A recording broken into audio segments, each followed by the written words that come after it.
Nós vamos conversar com a Nani Cox, porque houve uma decisão importante do governo do estado de São Paulo em relação ao adiamento aí, né, na verdade, a antecipação da vacinação contra a Covid-19 aqui no estado de São Paulo. As faixas etárias foram, portanto, antecipadas. Muito boa tarde, Nani. Boa tarde, Marcelo. Boa tarde para todo mundo que acompanha a Jovem Pan. Como você disse, Marcelo, a gente teve diversas datas aí de vacinação que foram antecipadas em um anúncio que foi feito aqui no Palácio dos Bandeirantes. O governo antecipou, então, em 15 dias, em cerca de 15 dias, aquela meta de vacinação de completar pelo menos a primeira dose em toda a população com mais de 18 anos do estado, que estava prevista para o dia 30 de outubro, então agora passa a ser até o dia 18 de outubro. Também foi anunciado mais cedo pelo governador João Dória a antecipação da vacinação de profissionais da educação a partir de 18 anos, que estava prevista para o final de julho, então ela passa agora para o dia 18, então começa no dia 18. Aliás, começa mais cedo do que o dia 18, começa já na semana que vem.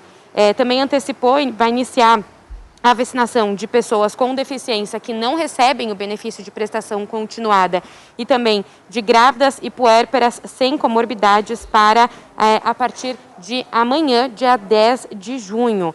Pessoas de 55 a 59 anos sem comorbidades também tiveram a data de vacinação antecipada para o dia 16 de junho e essa questão dos profissionais. Bom, agora com o novo planejamento, o que o governo prevê das vacinações aqui no estado é o seguinte: do dia 9 ao 19 de julho, pessoas de 54 anos, do dia 20 de julho a 3 de agosto, pessoas de 50 a 53 anos, do dia 4 a 18 de agosto, pessoas da faixa etária de 45 a 49 anos, do dia 19 a 28 de agosto, 40 a 44 anos, 29 de agosto até 7 de setembro, pessoas com 35 a 39 anos, 8 a 17 de setembro, faixa etária de 30 a 34 anos, dia 18 a 27 de setembro, pessoas com 25 a 29 anos e finalizando então a primeira dose em toda a população com as pessoas de 18 a 24 anos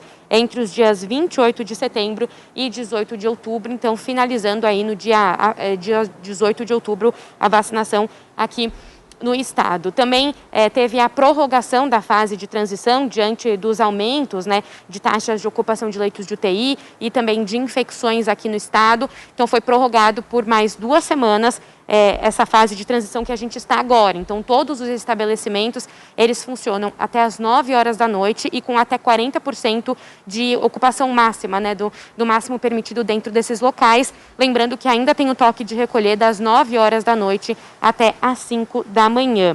Sobre a educação, o secretário Roseli Soares esteve aqui na coletiva no Palácio dos Bandeirantes. Ele disse que a vacinação dos professores, ela dá aí uma previsão de que as escolas elas sejam abertas, que volte a funcionar com um pouco mais de capacidade. Disse que estão revendo os protocolos, estão revisando tudo que já foi planejado até este momento e deve ser apresentado então na próxima quarta-feira um novo plano. O que ele explicou aqui pra gente é que fazer a mudança só pela mudança não vale a pena, Também tem a questão do momento certo de voltar. Agora a gente já está no fim do semestre, então não faria sentido já colocar todas as pessoas de volta nas escolas, ou enfim, não todas, mas colocar uma certa quantidade de pessoas de volta nas escolas, se já vai entrar as férias. Ainda na rede estadual tem 15 dias aí de recesso, então não faria sentido. Eles devem anunciar na próxima quarta-feira um protocolo que vai entrar em vigor no começo, lá já para o segundo semestre já vai ter. Ele diz também que então vai organizar e revisar essas mudanças. Tem na terça-feira uma reunião com o centro de contingência, lembrando que tem um centro de médicos, um grupo de médicos mais voltados à educação, com pediatras que também discutem esses protocolos e aí se encontram então com o centro de contingência para que ele dê o aval e isso seja apresentado ao governador. Sobre aqui os dados, sobre a situação atual aqui da pandemia no estado, João Gabardo, que é coordenador executivo do Centro de Contingência, disse que o grupo vê com preocupação essa nova elevação. Ele disse que, inclusive, o centro sugeriu que o governo do estado encaminhe uma limitação aí do funcionamento de estabelecimentos em regiões que estão com mais de 90% de ocupação de leitos de UTI. Isso deve ser discutido também nos próximos dias e encaminhado para que as cidades elas avaliem e coloquem essas restrições adicionais ao Plano São Paulo, que já está em vigor. De acordo com Paulo Menezes, que é coordenador do grupo, os números de incidência por 100 mil habitantes tiveram uma certa estabilidade, o que mostra uma velocidade mais lenta da pandemia do que foi observado em março e abril, mas que também mostra que a circulação atualmente ainda é muito alta. Eles sempre trabalham com a incidência para cada 100 mil habitantes. E esse número está agora em torno de 400 casos para cada 100 mil habitantes, o que é preocupante. A gente está, então, com taxas de ocupação de leitos de UTI em 82,1% no estado e 79,4% na Grande São Paulo. São quase 24 mil pessoas, um pouco mais de 23 mil pessoas que estão hospitalizadas, sendo que são 11 mil, pouco mais de 11 mil nas UTIs e 12.358 nas enfermarias. É um aumento de 35% nos casos que foi visto na última semana epidemiológica em relação à anterior,